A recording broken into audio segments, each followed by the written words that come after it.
எப்ப வாசி பால் கூட இறங்கு போ. இறங்கா? ஆமா தலைவரே, ஓப்பனிங் தான் இறங்கிட்டு இருக்காங்க, நான் என்ன இறங்க?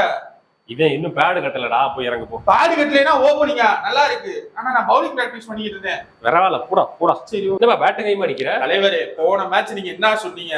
பவுலிங் பாலை பிடிங்கிட்டு பேட்டை கொடுத்தீங்க. இந்த மேட்ச் நீங்க அது பண்ணுவீங்கன்றதுக்காக நான் முன்னாடியே பேட்டிங் பிராக்டிஸ் பண்ணிட்டு இருக்கேன். நான் டாஸ் ஜெயிச்சு பவுலிங் சூஸ் பண்ணியிருக்கேன். சரி தலைவரே. அதனால அந்த எண்டில் பும்புரா, இந்த எண்டில் வாசி. அதனால இப்ப பேட்டை எட்ட கொடு, நான் போய்க்கிறேன். என்ன தலைவரே, பும்புரா கொஞ்சம் கால் வலிக்குதான். 20 ஓவர் முடிஞ்சு போச்சு. கால் வலிச்சா என்ன, வலிக்கலைன்னா என்ன? இல்ல, கால் வலிக்குதான். சரி, இனிமே அவருக்கு தான் நீ விளையாட போற. பும்ராக்கு நானா? சூப்பரா இருக்கியா? கை இருந்தாலும் இந்த மேட்சே என்னால பவுலிங் கொடுக்க முடியல. அடுத்த மேட்ச் நான் கொடுக்குறேன், கோச்சுக்காத. சரி, ஓகே.